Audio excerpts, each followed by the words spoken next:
My name is Sandy Jessamine and I live in Sydney. I'm a bit of a lefty, a feminist. I have a strong belief in social justice.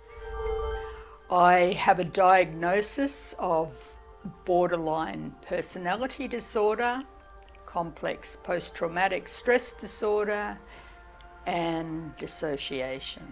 My book is about my lived experience of trauma-related dissociation, which is often a very misunderstood condition.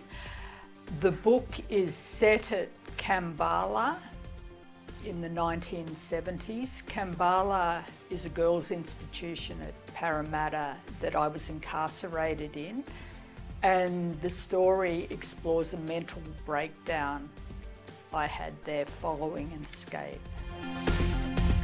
Why did I choose to write my story? Firstly, the borderline personality diagnosis made me determined to tell my story in my own words rather than being written up in the report of a psychiatrist paid for by my employer, a man I saw for 50 minutes precisely.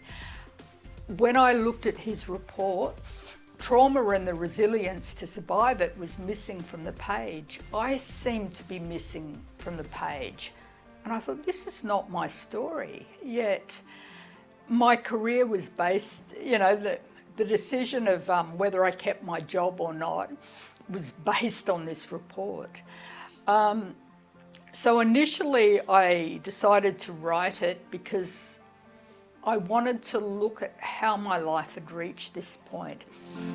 However, as I began to write my story, it didn't only become about me, it was about social justice and showing the injustice of young girls who were traumatised and had often experienced sexual abuse, even sexual assault, being thrown in jail, yeah, and looking at the treatment and how we were perceived and the long-term impact of that.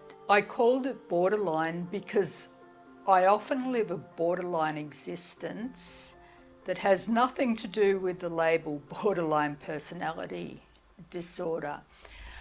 When I dissociate, I often fall into this dream state where I feel separate to my body, furniture seems to feel creepy, friends and family turn into strangers, and the world looks out of focus as if it's not really there. What I learnt about myself from writing my story was that my normal, or apparently normal, day-to-day self is actually a dissociated part of my personality and not my real self.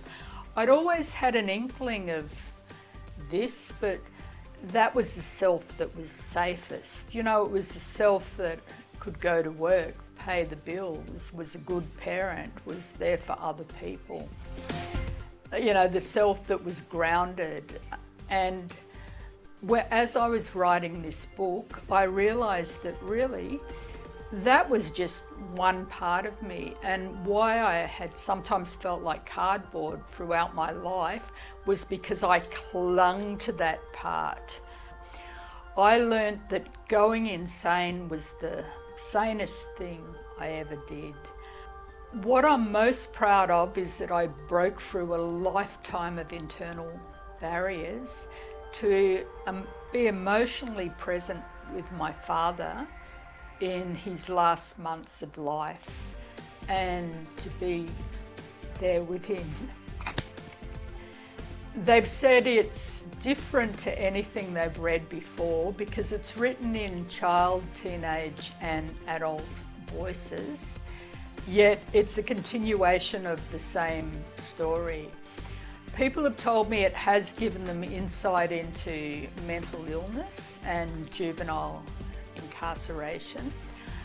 So I felt like I wrote my story authentically, and I believe it's worth reading. It does provide insight into a reality that not a lot of people experience.